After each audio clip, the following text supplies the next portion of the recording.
Okay, good morning, everyone. My name is Ogochukwu. I'm a web developer.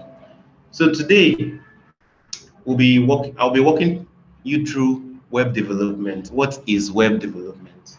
So a couple of us actually joined. Can we hear me? Sorry. Yes, we can hear you. Yes, we All right. can. So that's fine.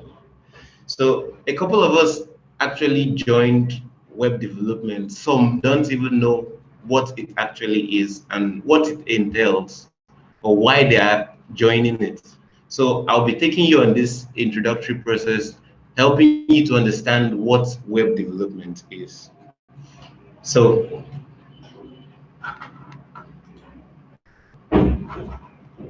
so what is web development? Web development basically is the work involved in building a website for the internet. So we are familiar with typing a URL in our browser. Can you all see my screen? No, Okay. No, no, I Okay. can't. Oh. no. Okay. That's Yes, we can now. Yes, we all right. can now. All right. So web development basically is the work involved in building a website for the internet. So you go to your browser on your mobile device, on your PC, and then you type a URL, and suddenly you see a page come up. How does that page, or what informed that page? What made that page? So I'll actually walk us through what really happens. So for web development, we have front-end development and back-end development. Those are the branches or kinds of web development. So when we say front-end development, what do we mean? Front-end development basically has to do with the behavior and visuals that run in a user browser. So when you type, let's say, google.com, a page comes up. When you type jumia.com, a page actually comes up. And then you're able to see, oh, there are a list of devices that uh, I can choose to buy. Or yes, when you also go on Facebook, there are posts, there are pictures, there are all of that. So basically what you see on your browser was done by a front-end web developer. A front-end web developer actually implemented that page and made it look like that. Now, back-end development, what is it? So back-end development basically deals with managing the server, managing database. Um, so let's say you're on Facebook, you come there, you want to log in. You have to actually put in your email, your you have to put in your email, your password, and then you're able to log in. So a back-end developer basically handles that data so that each time you want to log in, it picks up that, oh, this person's record is on our system, so I can actually bring every detail about that particular person. Are we following? Sorry. Yes, we are. Okay. Right on. So yeah. So from these two branches now, we now have developers based on them. So we have front-end developers, we have back-end developers, and then we have the full stack developer. So basically, front-end developers handle all the visuals, placing images, texts. How do you want the page to actually look? That's the work of the front-end developer. The back-end developer basically handles the user's information, handles the server and all everything that you cannot see. So that's what the backend developer does. While the full stack developer does both of them, does the front end, does the back end, and that's basically his role. Okay, so while on the channel I actually told us that we should download text editors. You should ensure that you have a web browser. So these are the basic tools that you need for web development. You need a text editor. A text editor is basically is an environment where you write code. You write code that will actually transform into a web page or will actually perform an action. So you need a text editor, you need a web browser, you need to have a PC. So there are people that say they actually code on their phones. For me, that is really not. It's not ideal. It's not like the right thing to do, because there are things that you actually need to take into consideration. So the world is actually moving, and most people access websites with their phones. So if you're using your phone to do a web page, you don't know how it is actually going to look on a website, on a laptop rather. So your phone constrains you to only see, okay, this is what I'm doing. You're not able to implement a web page effectively. So I would say use a PC. If you actually want to really do web development properly, you need a PC to do that. You need a personal computer to do that. All right. So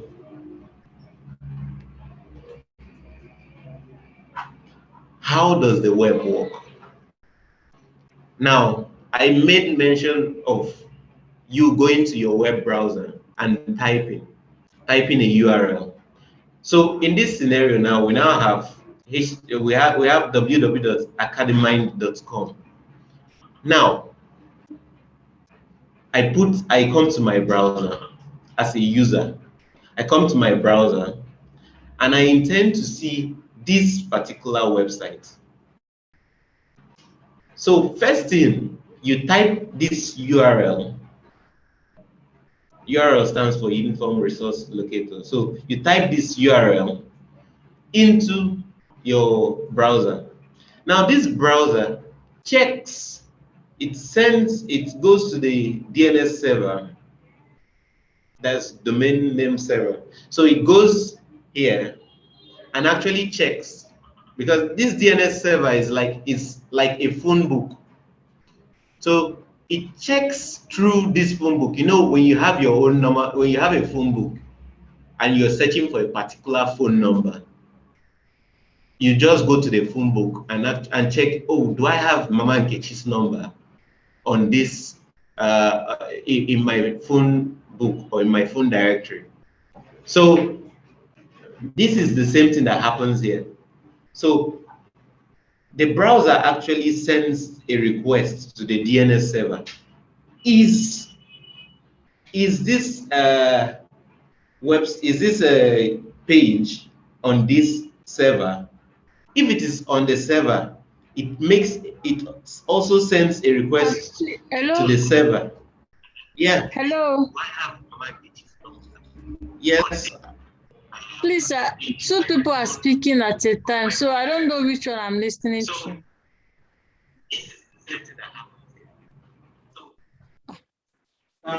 Okay, just if you're not the trainer, please can you just mute your mic, please?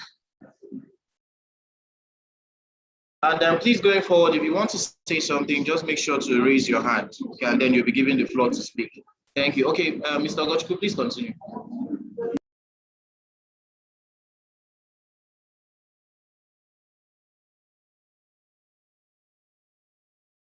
Okay, can we hear me now?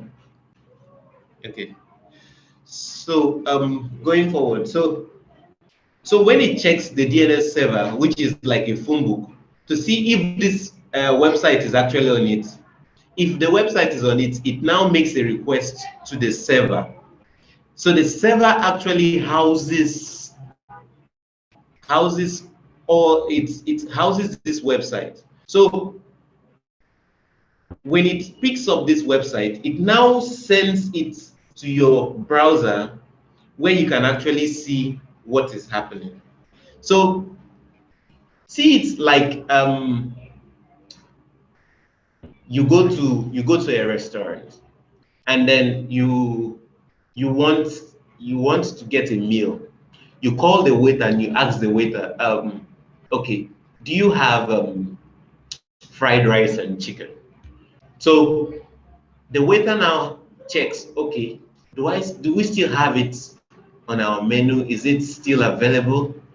If it is available now, he goes and then places an order for you. And then when it is served, when it is served, he brings it back to you and you're able to view it. So basically that's how the web works. You type, it checks through, is this website here? If it is not there, it bounces off. It tells you, oh, maybe you type, it just gives you an error message. If it is there, it now brings that web page and actually loads it up for you. All right. So what is used to create a basic web page? So yes, so to create a basic web page, we need three major things. We need HTML, we need CSS, and we need JavaScript. Those are like the building blocks of web pages. Now, what is HTML? HTML basically stands for hypertext markup language. So at some point, I brought out this illustration. The three images here. I mean the three persons here. So we have the skeleton, we have the nervous system, and then we have a full human being.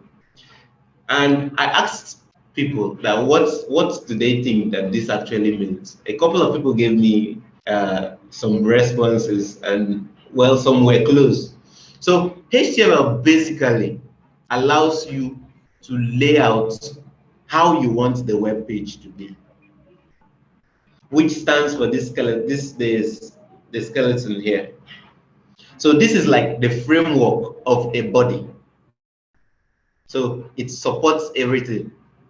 Then we now have CSS. CSS basically gives you beauty, adding of colors. How do you want your text to be? What font size should you use, and all of that. So CSS basically handles that. Where do you want things to be positioned? That is the work of CSS. Now, JavaScript. JavaScript basically gives functionalities to a web page. So look at it like you want to build a house. First thing that you need to do is you make a survey. You now have to lay the foundation first. So when you're laying a foundation, you lay a foundation, you now start building out how you want the house to be. When you're done,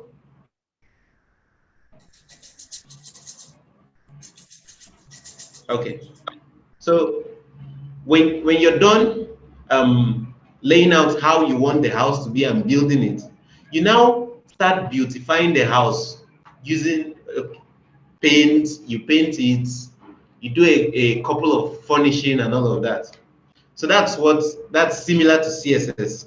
So the foundation part is the HTML part. This should actually be capital letter rather than what is here.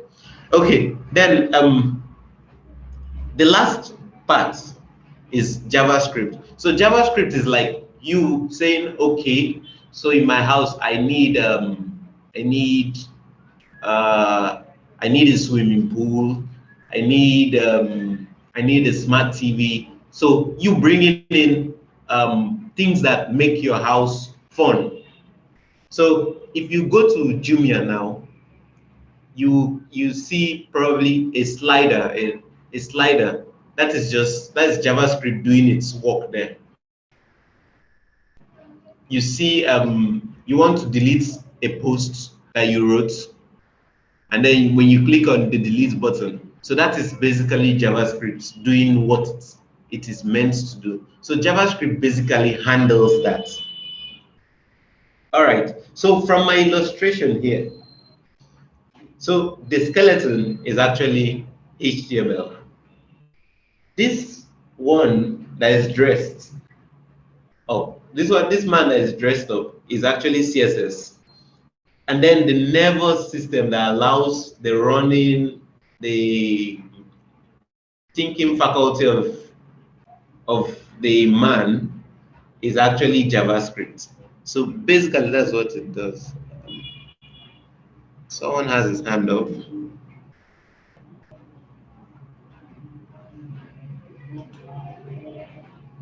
Yes. You have a question or?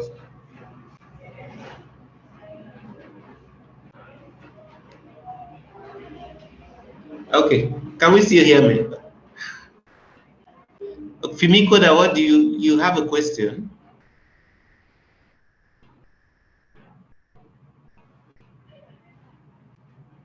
Your hand is up, but you're muted. Do you have a question?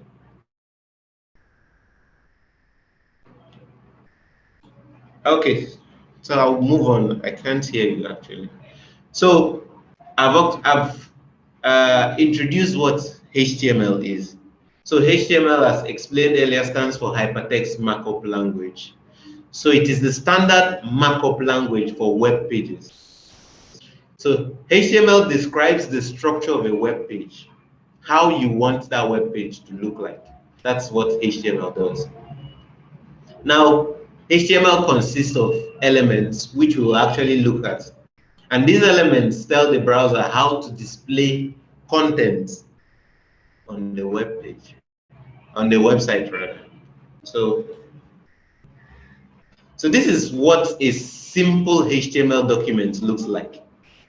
So you have the declaration of what the doc type is. You now have the root element, which is HTML. And then we have an opening tag here. If you notice, we have HTML up here. We also have it at the bottom.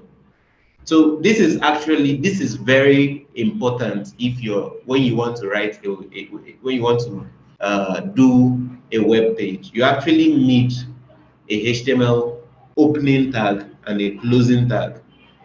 Then within the HTML opening and closing tag, you now have the head and the body. So we have head here, we have body. So we'll actually look into how this actually works.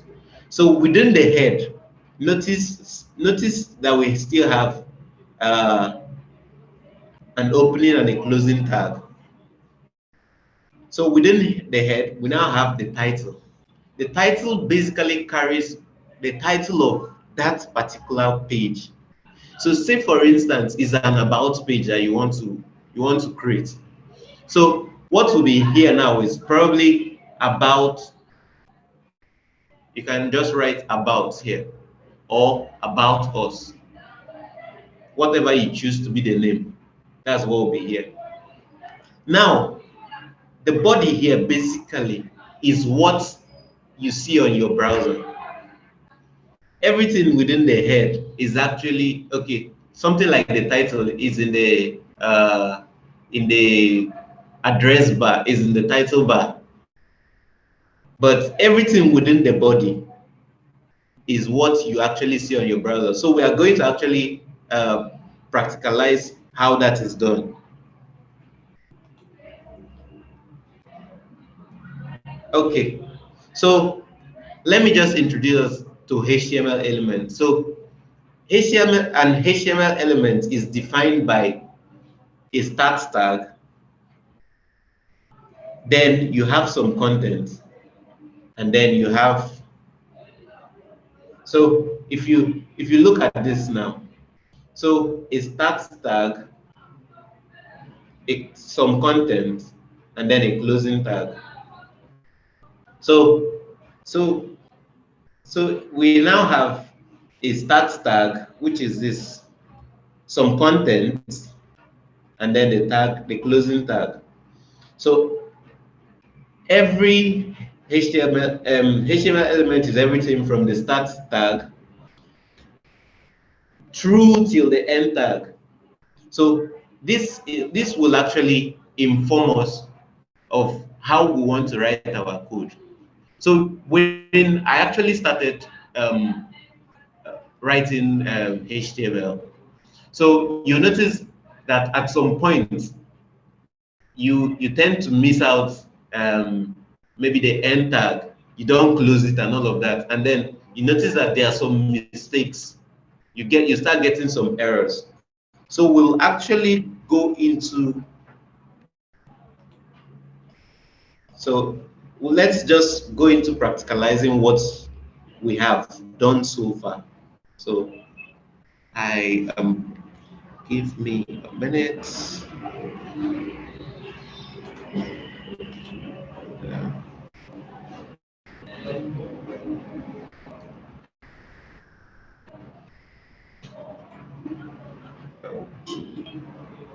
So just give me a moment.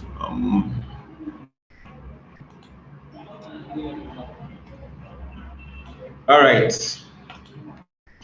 So when you actually, I believe that we all have VS Code. Yeah,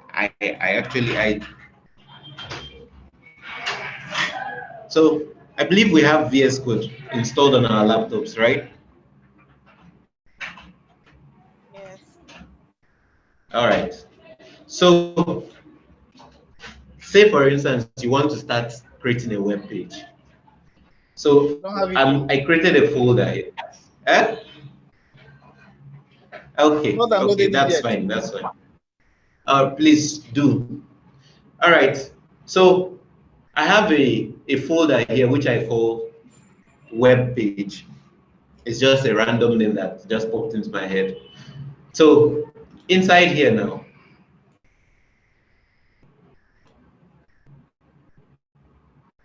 okay, so let me just close this. And sorry, give me a moment. Let me get VS Code.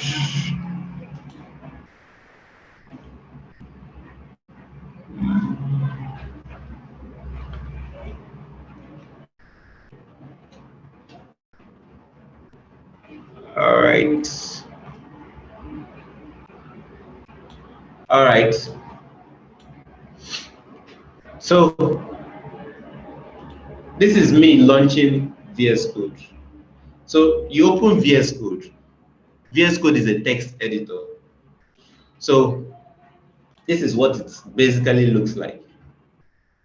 So I have a folder where I want all my web pages to be. What do I do? So I go to File here at the top. I click on Open Folder. Now, this is web page. I'm using Ubuntu, so that's why it's like this. On Windows, it's the same. It's almost the same process. So you do the same thing. So I have this folder, web page. So I select the web page and I click OK. So it gives me this, yes, I trust all authors and all of that. So I can click on that. So this is web page folder open. Nothing is happening. It's just the folder that is just open. There's nothing inside it. So you come to this top place here. When you hover on it, it says new file. So I click on it and I say, I want the name of my web page to be index.html. You can actually give it a name. right? So when that is done, now I now have, okay, so let me explain this now. So when you want to create a web page using basic HTML and CSS, you have to ensure that the document that you're creating has an extension of .html. It's very, very important. So ensure that you have this .html. So I have this file now. Then I want to start writing code. I want to start.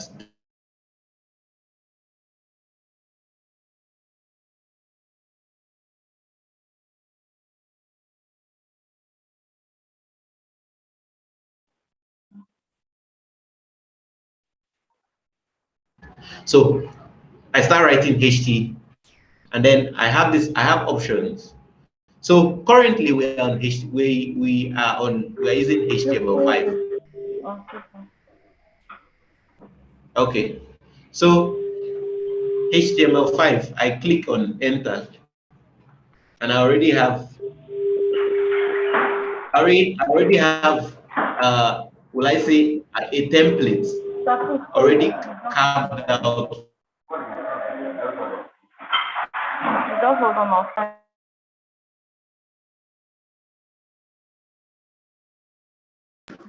Okay, so sorry, please keep your questions till after the class, or if you have questions that you really need answers to, make use of the chat, let's say feature on Zoom, okay, or if you're on YouTube, please just send in your questions on the chat. Thank you. Okay, Mr. Goshku, please go ahead.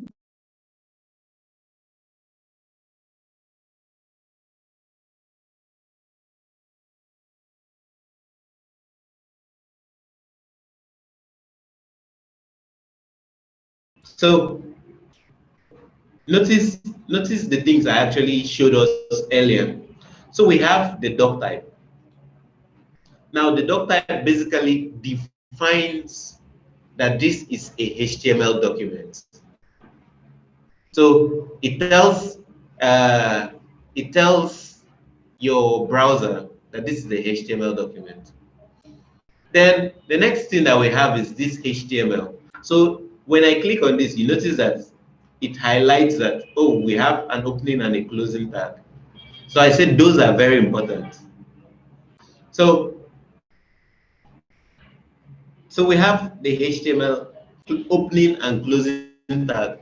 The HTML tag basically is the root element.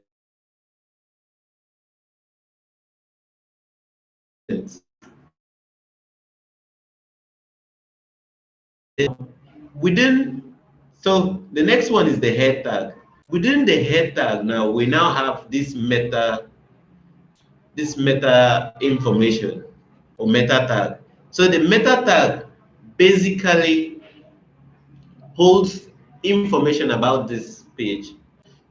So it holds the character set, it holds the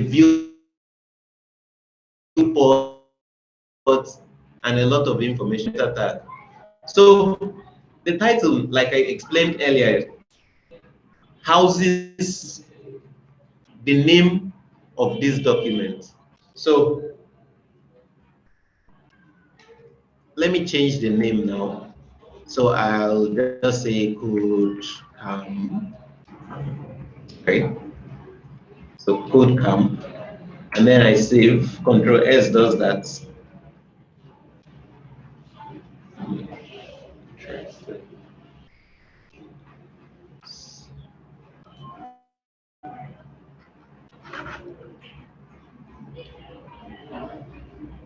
All right, give me a moment. All right. Okay. All right. So you can now see that we have KodeCamp here, right? Can we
Okay. So lifesaver here, when you click on it, you have to install it. So I already have it installed. So what lifesaver does is it allows you to basically, when you make a change here, it actually just comes up here. So if once I, sorry.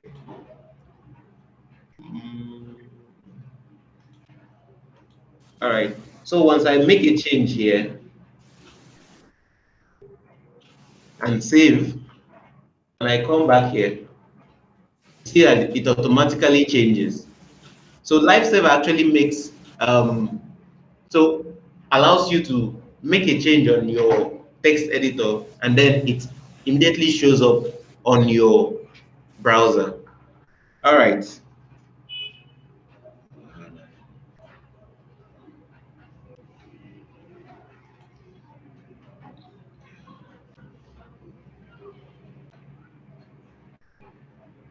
Okay.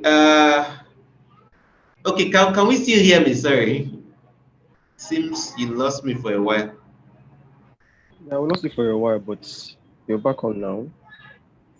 Okay. Okay. Okay. Sorry about that. Okay. So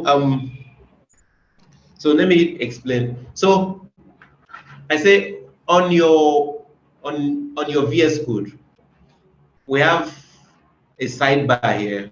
This sidebar basically contains your file, your search, your extensions. So in case you want to add extensions to your VS Code, you have to come to this extensions tab, or yeah, this extension, this particular icon. When you click on it, you type for lifesaver. When you type lifesaver, it comes up. You now install lifesaver. So when you install lifesaver and come back to your web page, you can actually right click and then click on open lifesaver, and then it shows it up. If you don't do it that way, you can actually at the bottom here, you should have this go live.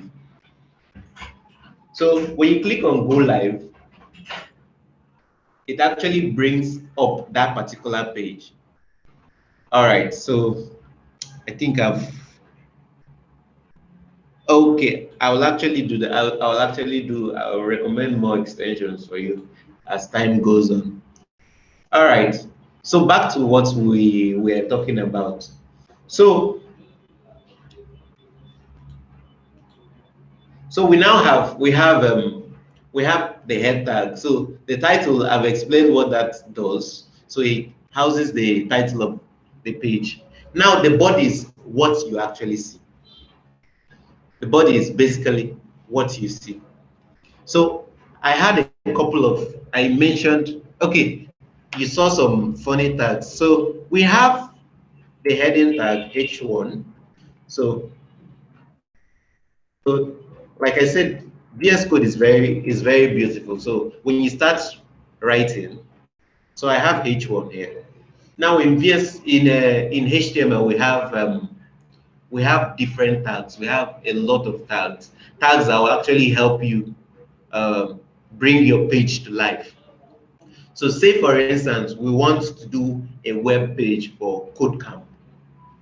Yes, we want to do a web page for, or let me just say I want to write about myself. Let me not do it KodeCamp. So I say H1. So H1 stands for, okay. So please, so I'll continue, but let me just take a few questions. Do we have questions so far? Okay, so yeah, if you have questions before we continue, just raise your hand and then you'll be given the floor to go ahead. All right. Okay, so we'll be taking 3 questions. So the first 3 hands I see. Okay, thank you. I think that will be all. So let's start with Victor Egekoye. Yeah, thank you. Let me be quick about that. My question is based on the time I lost the audio. So I don't know how you generated that's what you have in the head column also. I don't know. Is it a template? Okay, Or okay, so yes, okay, so I'm removing this now. Hope you can still see my screen. Um, Victor, you can see my screen, right? I can see your screen. I can see your screen. Okay, so I've actually cleared everything there. So when you're using VS Code, you can actually just type HTML. So when you type that, you select HTML, the one that has 5 beside it, because currently we are using HTML5. So when you click on that, when you select 5, when it's highlighted like this, you press enter, and that Wow. creates the templates for you. All right. Thank you Yeah, so much. it's actually that beautiful. Yeah. Yes. So yeah, next question. Yeah, Olusola, you can ask a question.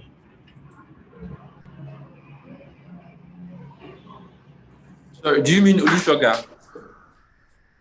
Yes. Sorry about that, Olusola. Okay. My question is about the meta tag. You said the meta tag shows some characters or something, and then you mentioned viewports, and some other things. But you Yes. didn't really explain what they do, like how they work. Okay. I don't know if you understand what Okay. I'm trying to say. Yeah, I get what you're saying. Okay, so basically the viewport. So let me start from viewport actually. So the viewport handles, uh, let me say, the aspect ratio, how your page is rendered. So are the fonts, is it going to be to fit in the size of any device that you're using? So that's basically what the viewport handles. Then the character sets. So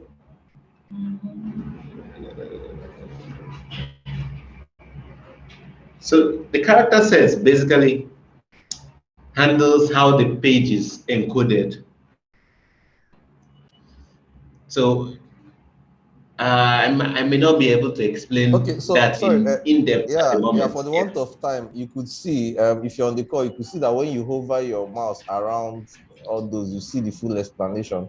So because of time, let's Yes. take the next question. I think that's good enough. Okay, you can see it on the screen right now, so you can read more. Okay, so we don't have time. So I'm going to call on Bamifemi.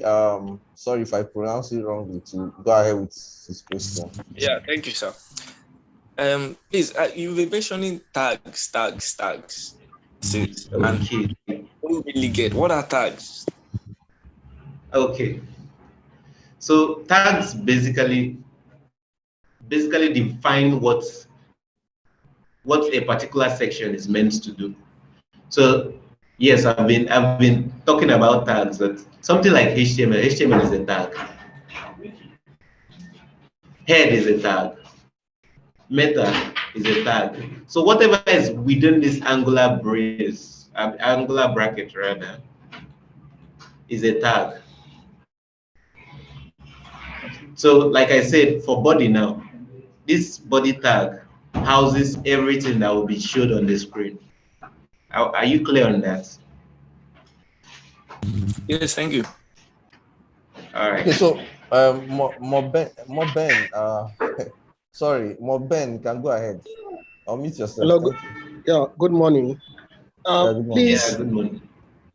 I want to know how you enable the live server.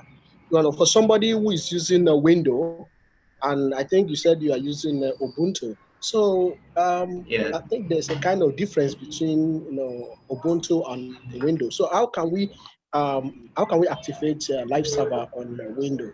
Thank you. Okay. Thank you for that question. So it's the same procedure. So you basically click on the extensions tab. So when you click on it, you search for lifesaver. When you select lifesaver and install it, there are two ways you can actually do that. Either you right click on the file, on the particular file that you want to save. So when I right click, I have this open with lifesaver. So when you click on open with lifesaver, immediately it opens your browser and renders that particular page. Okay, so let me add, you are using VS Code, right? Yes. Moben, please, Okay. did you install VS Code in your system? Yes, I have VS Code on my system. Okay, so the interface is it different? I'm not sure VS Code is different based on the It's OS the you're same using. thing. Yeah. Okay, we'll sort it out later. Marianne, please, Yes. just 30 seconds. Uh,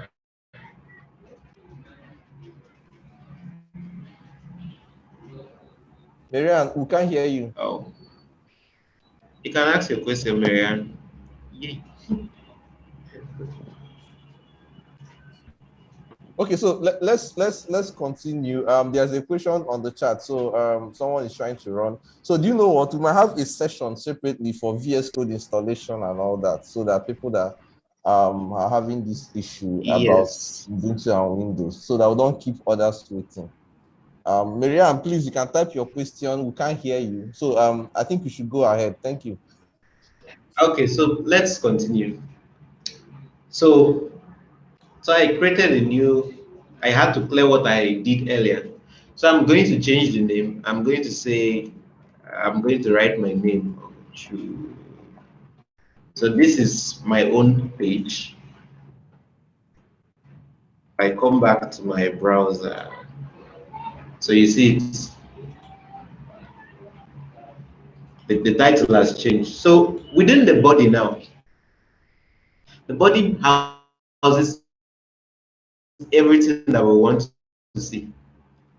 So it's best for us to know that you need to indent your code properly. It's very, very important. So let it just be in your mind from the onset. When you're writing codes, let them be properly arranged so that someone else can read them.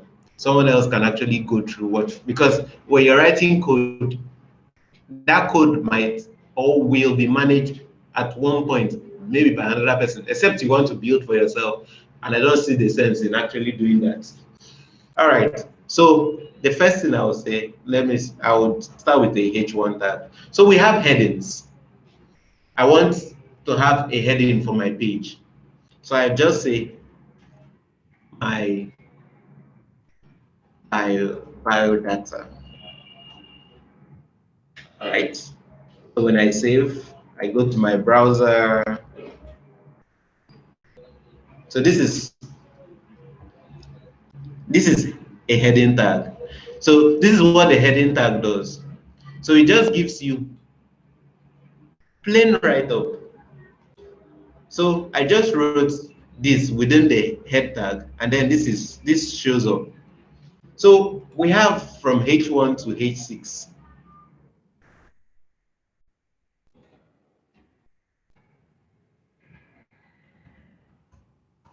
I'm coming.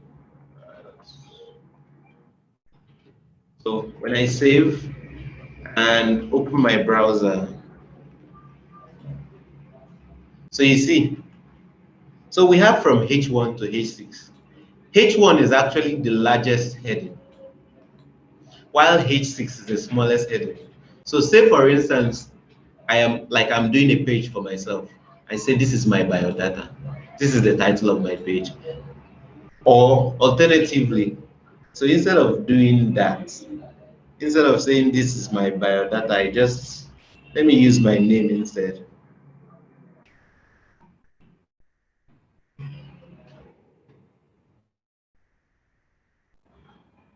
All right.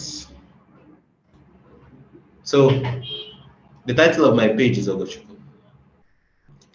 So this is heading for headings. So we can have H1, H2, H up till 6. So when you type in VS Code, it actually gives you this option. So you choose whatever font or how large you want your heading to be. So that is for heading. We now have paragraph. Now, for paragraph, basically, it's what we understand a paragraph to be. So it's like it has a block of it has a block of text, which just represents a paragraph in normal when we are doing normal English. So when I come to my browser, so you see, this is how it is actually represented. So it's a block of code. That is what a paragraph just does.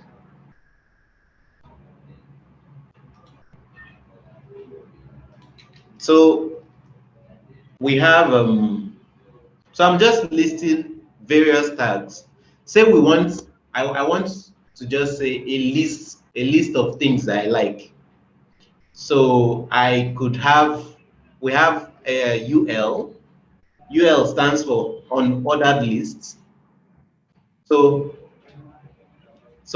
if I write UL, I need to have a list tag inside it. So UL, and then I need a list tag within. So notice what is happening here. So we have, so let me, yeah. So we have UL, and now you see that there's a space. So when I say indenting, I mean, so this is like a parent of everything here. So body there's a space, and then the H1 tag. When you enter another line, this follows, because this H6 is not a child of this. This H6 is on its own. Paragraph 2, it's on its own. But now when we got to UL, which stands for unordered lists, has its own child. It has lists. So let's say I like football. I like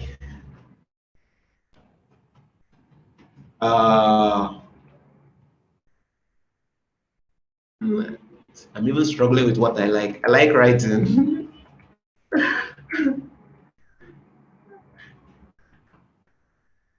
Yeah, so let me just go with those two. So when I come to my web page now, so you see, so these are the two things I said I like. So I said I like football. Notice what unordered list does. So instead of having numbers, we have bullets. We have bullets. So we have a brother, a sister tag similar to that. So I'm going to copy this and I'm going to paste. So I'm changing this to OL. So OL stands for ordered list. So when I come here, so you see the difference between unordered lists. Unordered lists, something that's unordered, doesn't need numbering, it's just bullets. So ordered lists now is the one that has 1, 2, and all of that. So let's just move on from there. So we also have image. So in case I want to add an image now, so adding images is sort of, it's involved. You need to have the image. It could be outside the folder. It could be outside this web page folder. Let me just bring an image and put into, so 1 minute. So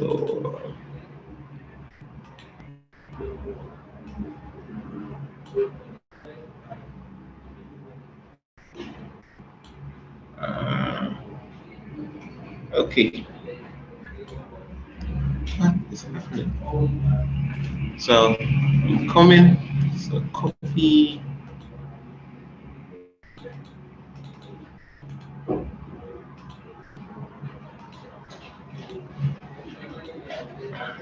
All right. So for you to add an image to your file or to your folder, you need to either create a folder for that you use for your images. So I'm using IMG here, and I have one image here. So notice that the image is within this web page folder. Now I want to add this image into my file so that I'll be able to see my page.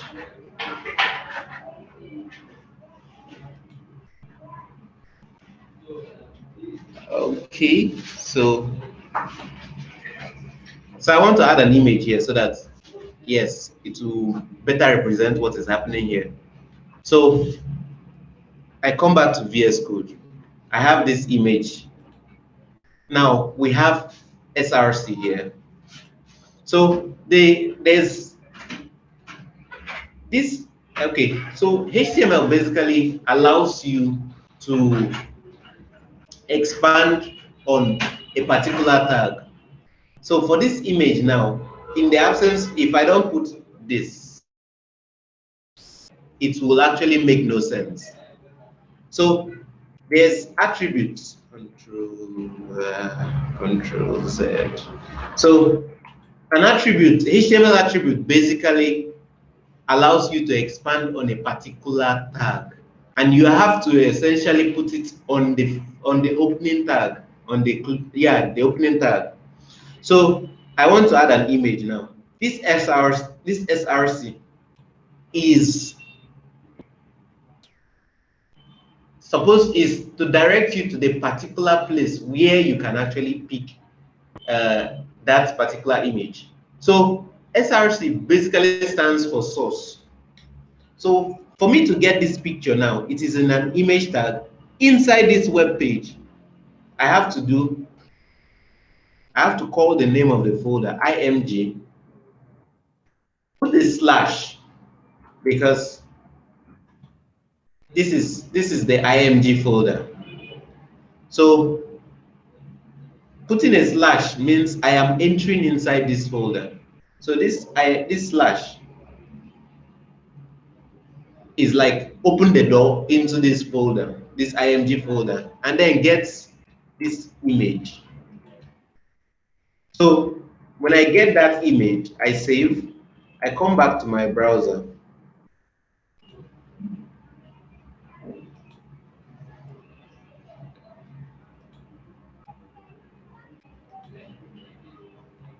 And notice the image is there, but it's very big. It's very, very big. So for me to actually handle that, I could also have, so let's look at it like we have a human being. We have a basic human being. And I want to get more information about that human being. I can now say, okay, what is his height? What is Obi Kubana's height? What is the color of his hair? And all those, does he have large tummy and all of that? So those are attributes. It's just the same way. So I can actually use a height here. And then I say, let's say 40, and I save that. So I come to my web browser and see how tiny it is now. So an attribute allows you to have access to more properties that that particular tag has. So back to this now. So let me just do 400. Then I come back. So that's what the height basically does.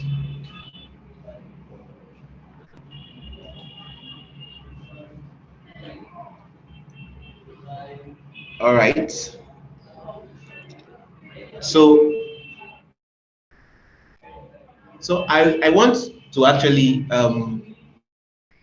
introduce us to where we can actually see more resources for for HTML. For you to understand this, what I might actually say here will not be the entirety of everything. So for you to understand HTML properly and well, you need to actually check up a couple of places. So somewhere like so let me do it here actually. So somewhere like W3 school.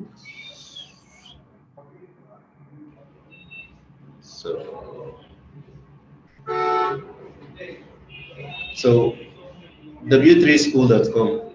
So when you come here now, so this is basically most of what we've done. We've touched basics, we've talked about editors, we've talked about elements. So you have a tag name, you have a content, you have the closing tag, which is this last one. Then you have attributes, like I was saying. So all HTML elements can have attributes. So an attribute provides more information about the elements, like I was saying. So attributes are always specified in the start tag. I actually said all of that. And then they come in name value pairs. So something like, yes, something like a link. So let's just go back to VS Code. So a link now, say we want to link to another page now. So I can just say A stands for anchor tag. So href stands for hypertext reference, hypertext reference. So I don't have I don't have any place I want to link to now, but let me just create it first. So let's just call this my web page. All right. So I go back to my browser now. So we see it's actually showing here, but then it is on the same line with the image.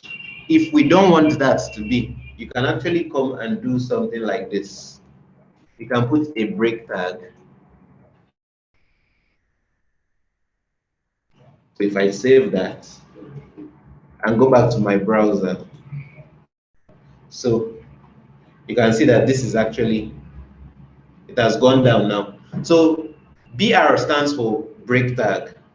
So it actually pushes, it makes a particular section not to be clustered. You want it to come to the next section or the next, let me just call it the next line.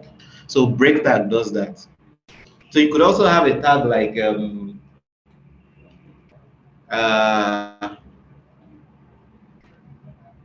HR. HR stands for horizontal rule. So if we notice now, we have a line across this. We have a line here. So horizontal rule is let there be a line across that particular section. So I was talking about linking to a different page. So I'll create a new file now. and I'll call it ogo.html.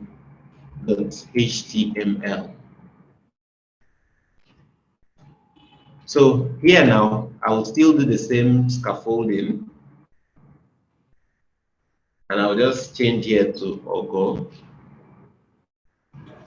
And then within here, I will just say H1, I can see you. Sorry. Okay. So for me to be able to link this index.html to be able to and to actually access this page, I have to now type here. Now they are actually in the same directory on the same level. So I could just do ogo.html. So I am saying this reference, go to this particular, this place, this part, this this document and pick it up. So if I save this and go back to my browser, so it is actually highlighted. Now when I click on this, it takes you to a different page, to the new page that I created. So you could actually link up pages like that. So let me go back to this. So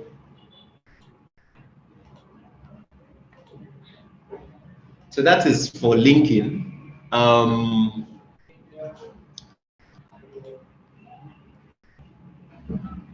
So I talked about the width and the height. Then we talked about headings.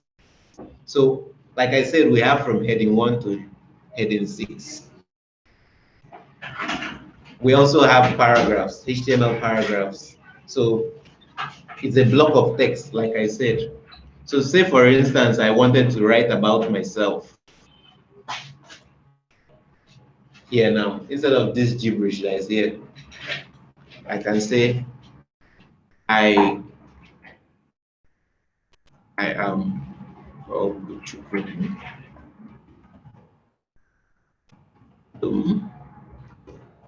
I am from Imo State. I love teaching. So when I do that, I'll save.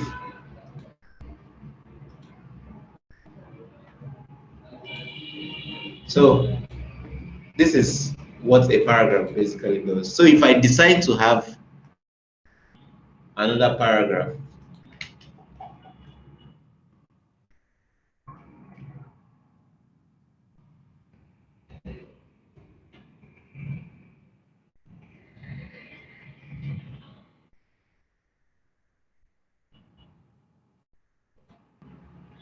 so you see it.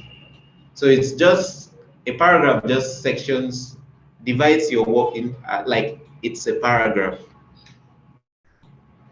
So there are a lot of other things.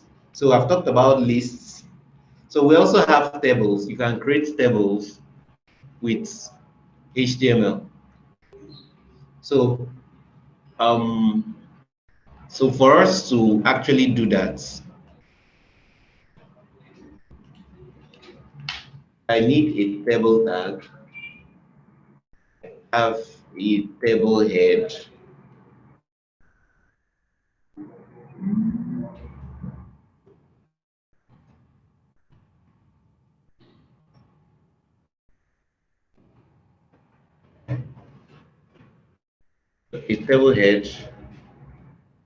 and then table row.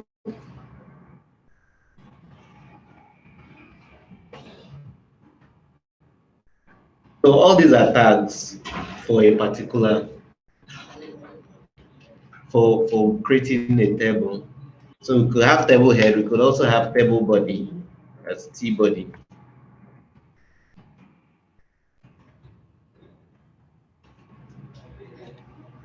So I want so So let's say I want students to be on the, no, I need table data. Students. Okay, so I'm going to explain what each of those are actually. So table, I have this.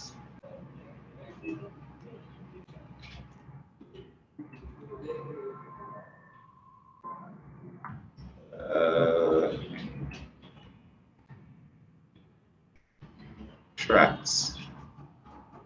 So let's see what it looks like.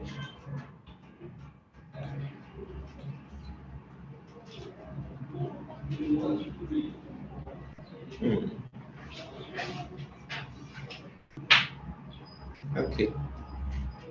So it's actually at the bottom here.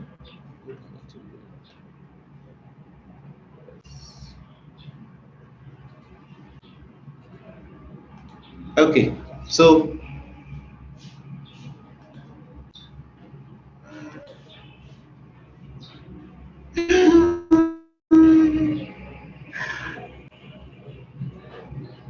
okay, so sorry, I'm coming. I was a bit distracted here. So we have table data. So very important. So if we're using a table, you have to have a table head and then a table body. So within the table head now, we have table row. So a row, like we know, is vertical. Yeah, vertical. So it's horizontal. Horizontal, sir. It is So horizontal. a row is, yeah, it's horizontal. Yeah. I get confused with that sometimes. So it's actually horizontal. So if you notice, students and tracks are actually on the same line. So if I decide to do another row now,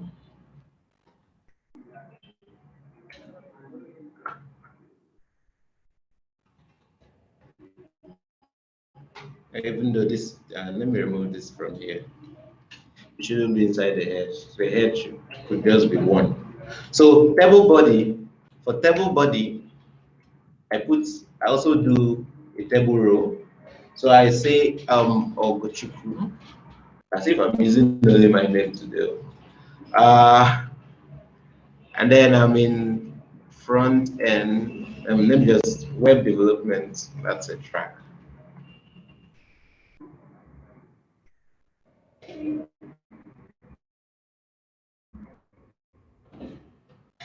So let me duplicate this. All right. So let me use Olani. That's the name I'm seeing here, and he's into I don't know, and he's into let's say Android. Let me just use that. So I come back to my web browser now. So you see, so it actually, so everything for students goes under that first column. Everything for tracks goes under the same column. So we're saying horizontal. For a table row, it goes horizontal. So each of them have to follow what the heading actually stated. So if it's students up here, what should be in your row? What should be in your following row? So this is students, the first one. So that means the first item should also be a name. So this and this should match. This tracks and this one should also match. So this happens within the head. This other one happens within the body. So notice that we have rows. So you can have multiple rows rather. So I could have another one depending on what my need is. So at this point, yes, we're actually duplicating stuff, but when you actually start using JavaScript and all of that, you will see that there are better ways of you actually showing people's records. So who is here again? Let me use Gerald. And he's in UI UX. So each of them, so the name under the names, the tracks under the tracks, make sure that that's how you follow suit. So you could actually make this table better. So basically that is what happens there. So I'm going to talk about, we've talked about lists. So I'll also talk about block and inline. So what are block tags? So going back to our code now. Now, if you notice, when I wrote my name initially, Ogochukwu, it actually stands on one line. So coming back here now. So you see, Ogochukwu is on one line. That is a block tag. There's no other guy that can actually stand here. So it takes up this entire level. It is block level.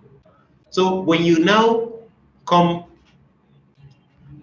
so let me go back. Let me just be taking us back and forth. So H6 here is also a block level tag. So it stands on its own. But then we have tags that you can actually pack them within a particular line. So something like, so let's do this. So let me come down after, let me do it up here. So after the paragraph, so I say I want I want span.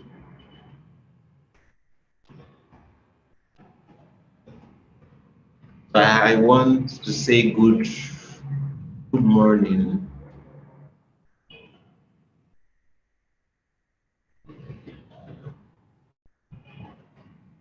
So I now decide, yes, I want to create another distance span. Samuel.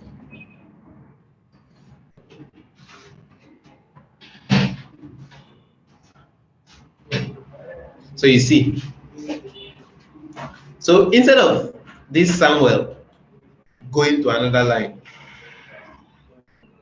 but is actually on the same line. It's actually on the same line. So when we say block and inline elements, so block level elements, they always start on a new line.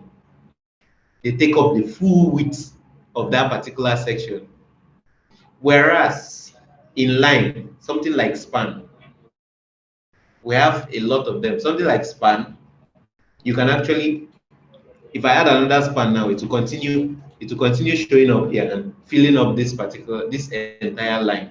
So that's how span works. So the last things I will just look at now is classes and IDs. So when we talk about class now, so if we say okay, all of us are in a particular class now. We say all of us are in a particular class. So let me just do this. Let me come to this span now. Let's say class. But a class is an attribute, actually. So a class. So let's look at a class like people are actually in a particular class. So that means they share similar properties.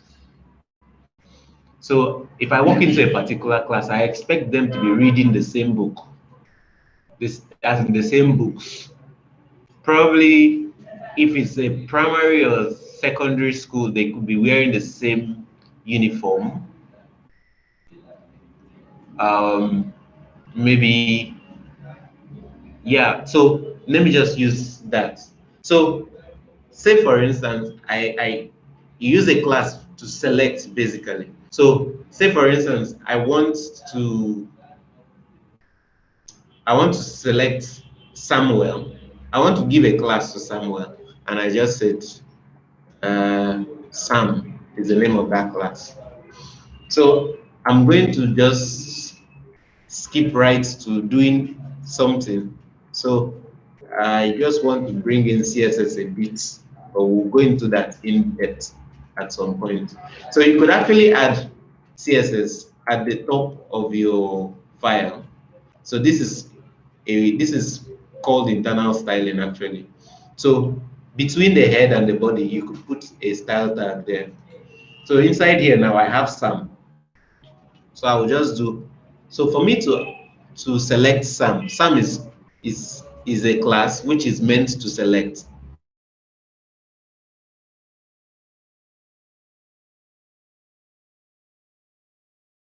So I use a dot because Sam, I want Sam to have a color of red. I want to give it colors. So I could just say color.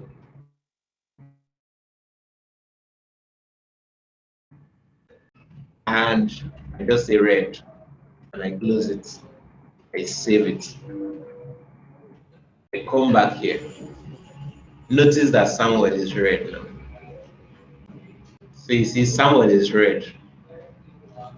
Now say for instance, I want another person. I want Ogochukwu to be red. I can actually give Ogochukwu the same class. And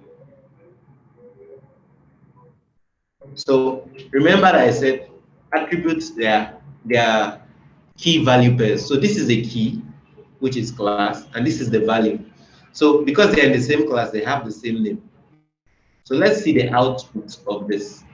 So notice that this and this, they're actually the same. So the class selected this one and this particular one and effected the same, so the same style, the same color that I wanted both of them to have. I was able to do that using the class. So we also have IDs. So ID is more unique. You cannot have two people that are there well, we could have that are like that have your property. So even twins, they are different in their own way. So ID is very unique. So ID, we still do the key value pair method. So I will just say this is morning. So yes, so morning now. Okay, so I said classes are actually used for selecting a particular for selecting a particular element, for selecting a particular text or section. So it could actually be a single name. It could actually be a block of this, a block of text. It could be a paragraph like this. I could just give it a class. So when I yeah, ID is like fingerprints, actually. ID is unique. But class is basically a general, it's like everybody is in a particular class. Everybody in web development now, we are learning the same thing. But ID is like, okay, the only person that can access your bank account or let's say we are using a thumbprint method, like somebody rightly pointed. So it's only your fingerprint that has access to that particular lock. So ID is more unique. Class, plenty of people can have class. So if you give the same name, if you use an ID, if you use similar, let me do for morning first. So let's say morning.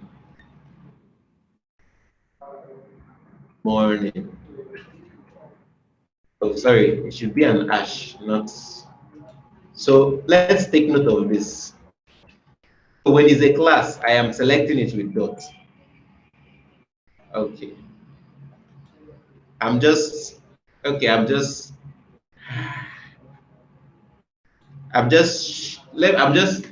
me just show you this actually. So this will actually be taught in depth. So I'm just showing you what classes and IDs just do. So so for morning now, I say I want a color of green.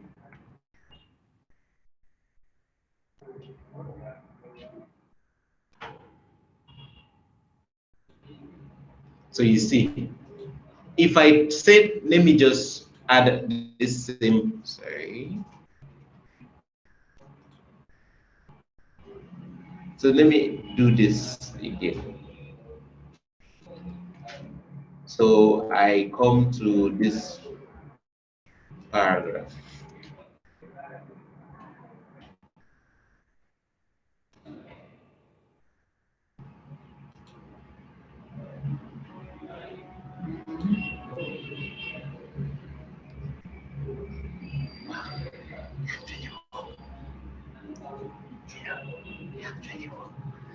So, well,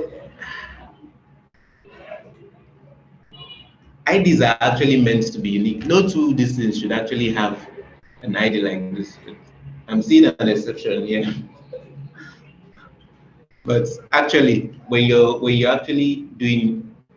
implementing a web page, let IDs be unique. Let's just one that have one ID. So I just have some resources to actually show us. So we have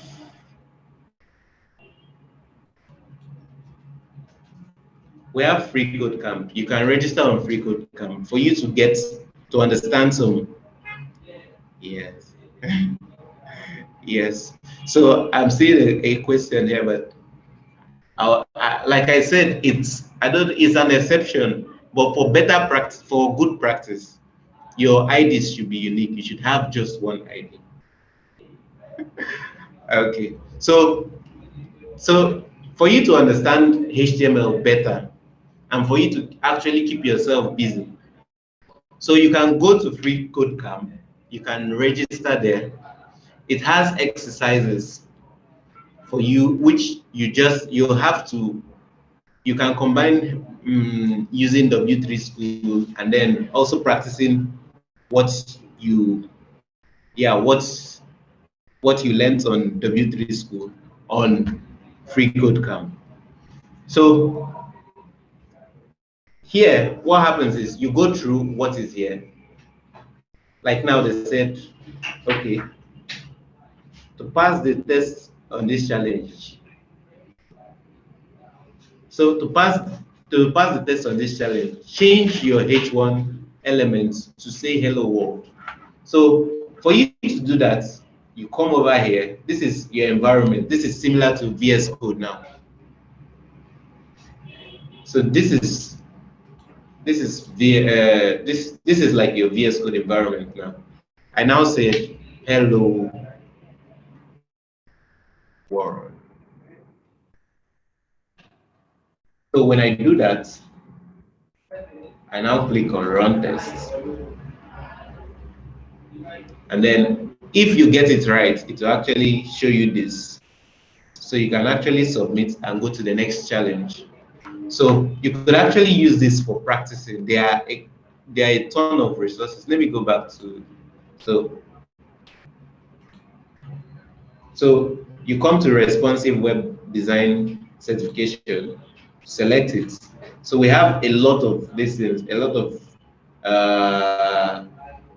will I call it sections or things to try your hands on.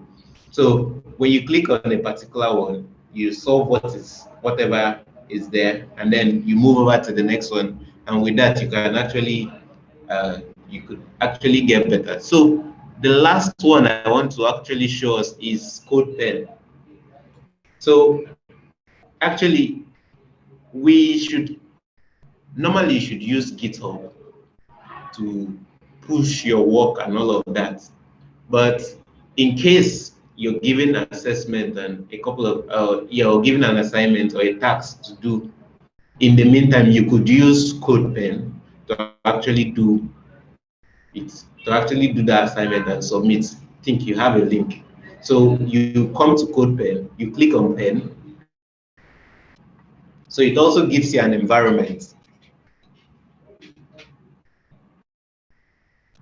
So you also have an environment like this. So you have HTML, you have CSS, you have JavaScript. So say for instance, I want to do hello world, H1.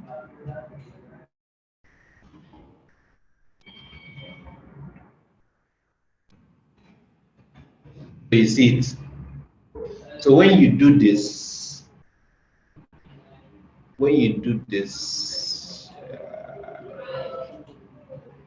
okay, I'll reach back, I'll tell us how we, yeah, you save it.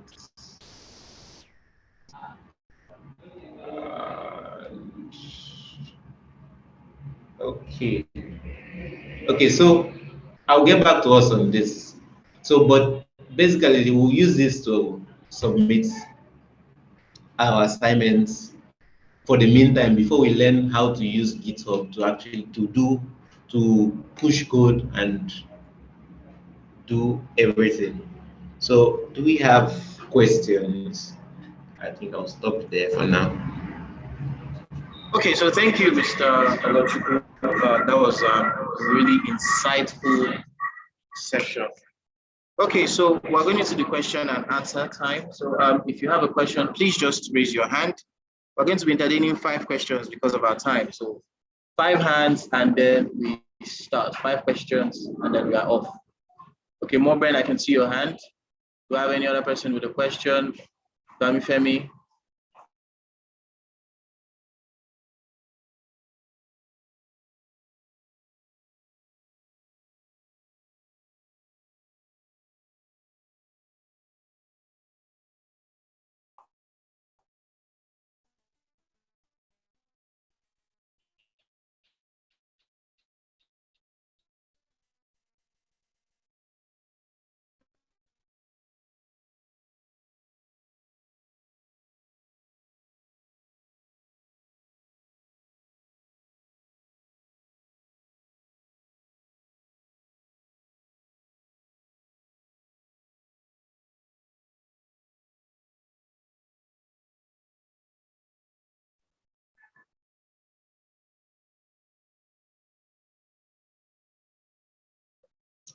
Hello?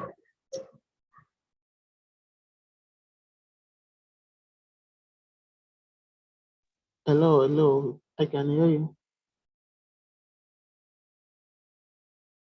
You have a question, Moben, so ask.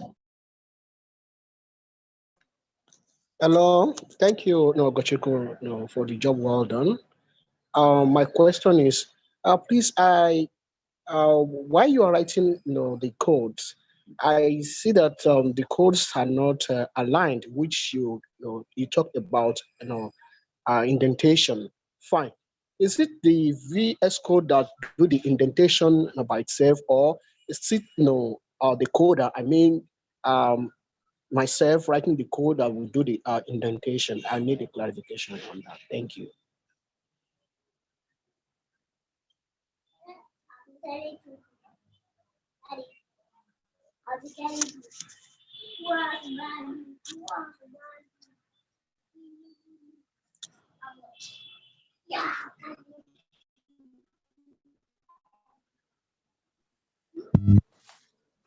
Hello, I can't hear anything again.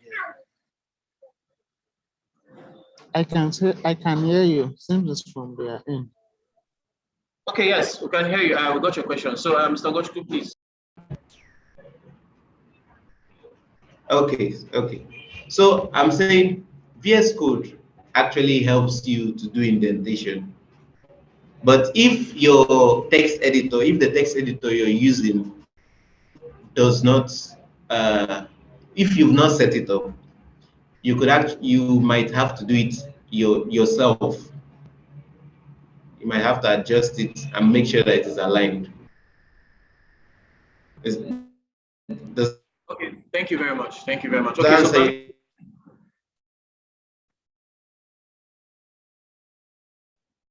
Hello. Your question.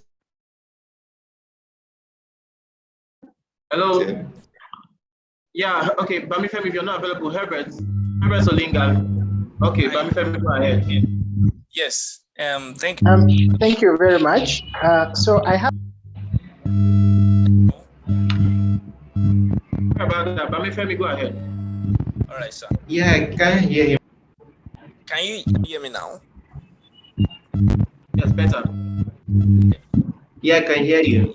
Please, what I want to ask is not. Hello, can you hear me? Oh, Jesus. Sorry, hello, Yeah, Mr. Someone's already speaking, so I will call your name when it's time. So please just be on mute. Can I go on now? Yes, Bamifemi, go on. Bamifemi, go on. Right. Yes.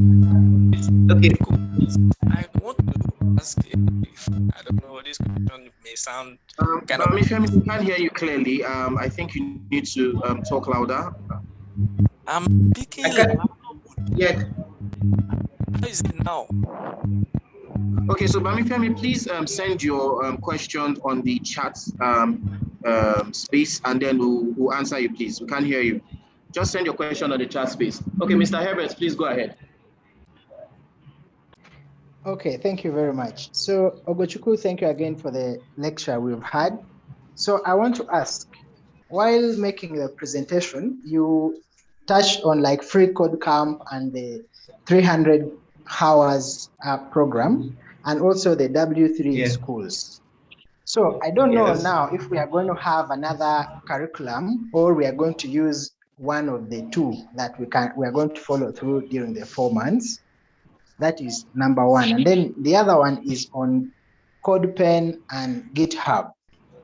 I know locally we are going to be using VS Code, but I don't know now which one we are going to go with for like online code repository. If you can clarify on those two. Thank you. Okay. Okay, so for yes. So for okay, my reason for touching on those resources, W3 School and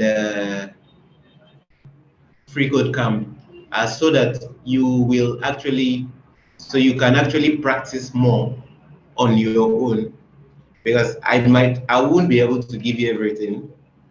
So for you to actually get better, it's you that has to move. You have to make that move and study more.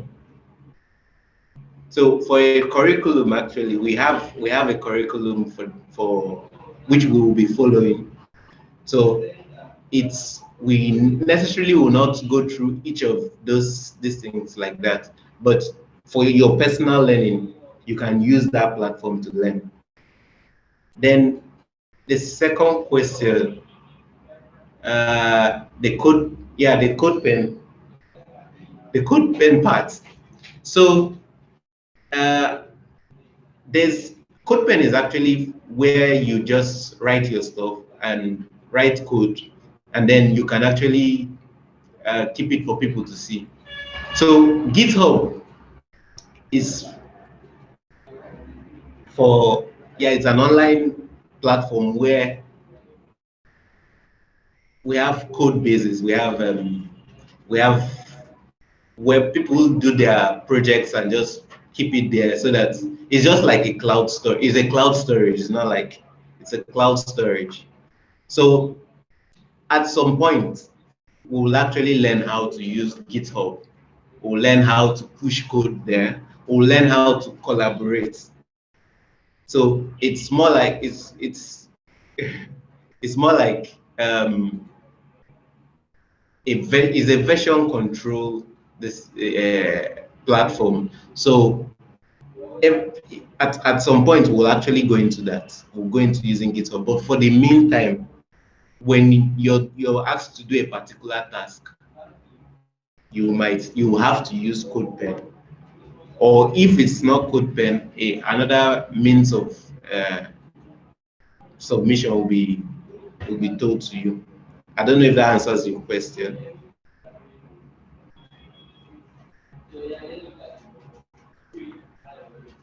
Okay, so just to add to that, Mr. Herbert, okay, for like he said, those are just repositories. Sometimes you might actually want to just do stuff on your own. Okay, but we are going to be recommending GitHub. CodePen will be based on when the trainer requires that you actually make use of it. But one thing you should know is they are online repositories where you can actually push your code to. But moving forward, whichever one that is going to be used will be communicated. Okay, so this is just we exposing you guys to certain repositories, certain tools that are out there, certain resources that are out there, so you can actually grow more. Okay, so that. So let's have the last person, Mr. Olani. Let's have your question, please. Good morning, sir. Yes, good morning. Yeah, I have two questions, sir. The first. Okay, please speak louder, please. All right. The first question is on the image. How to improve the image. I've done this several times. That is using my system, but most times I notice I don't get it. So I think it's about how to arrange the folders. So probably maybe in the next class, Mr. Agochukwu can expatiate more. So that is my first question. And the second question is about the GitHub school. I think I'm thinking this is going to contradict, like, no, not the GitHub, the W3 school. Hope is not going to contradict with this lesson we are having now. No, why? Why do you think it will contradict?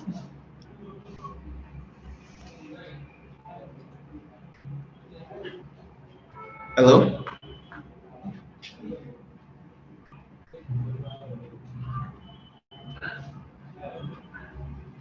Hello, can you hear me? Hello, Mr. Olani, we can't hear you. Okay, so let's move forward. Probably when we're able to get him back on the course. So this is Mr. Bamifemi's question. He says, is there a thing like coding is not for all? Is it possible there is a person who can never understand coding no matter how he or she learns? And also, have you taught someone before who never got it? Okay, so this question is to you, Mr. Ogochukwu. Okay, so yes, I'll use myself for instance. So I started learning how to code when I was in 300 level, and then it was not very prominent. It was just a few people doing that. So I met a friend who was into Android development as at then. That was 2017. And then I asked him that he should teach me how to code. Can we hear me? Yes, go ahead. We can hear you. All right. So I asked him to teach me how to code. And he said that people like myself were not meant for coding. That we are not built for coding. We are just supposed to be teachers, normal class teachers. So, maybe if you're very good in school, like you're this second class, upper, first class kind of student and all of that. So he was trying to say that you're just meant to just go and teach. Technical stuff or tech stuff is not meant for you. So what did I actually do? I just told myself, see, this thing, I have to learn it. I have to learn it. And then I paid money then to actually start learning it. But the funny thing was that I wasn't understanding anything. I wasn't understanding whatever was being taught. We were 3 that paid for that, and I was the dullest in that class. So they moved from HTML to CSS and then PHP, because as at then JavaScript was not like the instant. So HTML, CSS, PHP, and I was not understanding anything. So it was when I actually came to Code House, that was when I started understanding a couple of things. I started understanding. So when you say coding is not meant for all, that's, for me, that statement is not a valid statement. It's just you having, there are people that are transitioning from being waiters, from being receptionists, and they're actually learning how to code now. It's not like nobody's meant for coding. So you could actually start out like you don't understand, but consistency, consistency yields fruit. You will start understanding it at a particular point. So yeah. So that's what I have to say for that. I hope that answers you, Bamifemi. Okay, thank you, Mr. Ogochukwu. Okay, so okay, to answer your question again, let me welcome the CEO of Code House, Engineer Aniebet, to answer your question. Engineer Aniebet, over to you, sir. Okay. Good morning, all. So I'm going to answer that question in a very controversial way, right? Yes, I want to cause controversy. So the answer to the question is, yes, coding is not for everyone. So who are the kind of people that coding is for? It's for the people who want to code. It's as simple as that. So it doesn't mean that you as a person cannot code. Rather, it means that you have to decide that you want to be a coder. Nobody will actually open your brain and squeeze in the skills that you need. But it also will take a lot of dedication and time from you. And that's what Ogochukwu said at the end of his talk or his answer. You actually need to want it and you need to work towards it.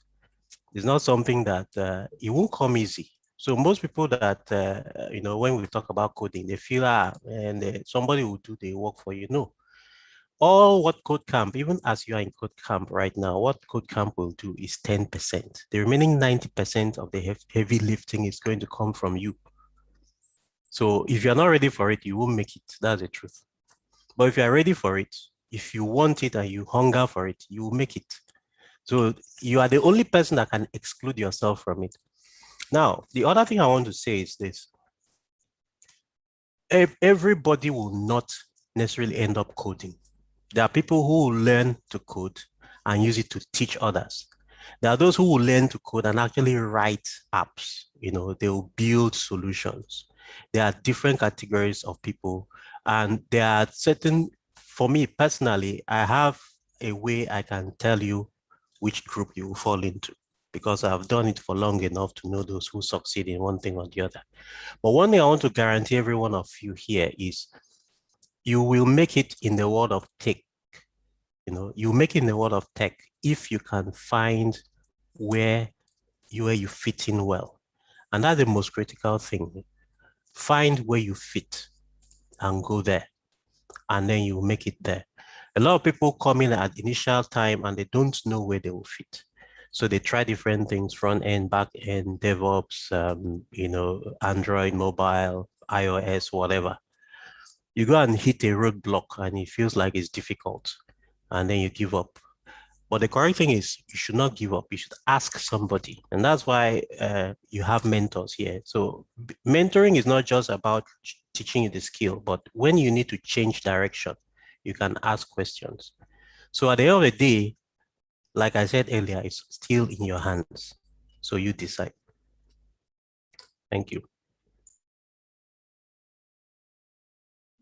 Okay, thank you, Engineer Niebert, for that. Okay, so it has been a wonderful session, so we're going to be rounding up. So just a quick information to everyone on the call, every learner.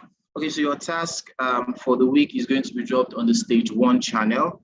Okay, so if you are not on the stage 1 channel, it means you have not actually done the first task which was given that requires you to be promoted to the stage 1 channel. So please go to the KodeCamp workspace, go to the announcement channel, check the pinned messages, and you see the task that you have to do. If you're having any issues, please use the Ask a Mentor channel, and you get assistance to do that. Okay, so I also want to tell everyone we also are going to be streaming every of our classes on YouTube. So you can actually go on YouTube, KodeCamp team, subscribe, like our videos, and click on the notification bell so whenever we post a video, you will actually be notified. So this is me saying thank you for joining the class, and I'll see you again next time. Everyone have a lovely day, and thank you. Thank you very much. Thank you.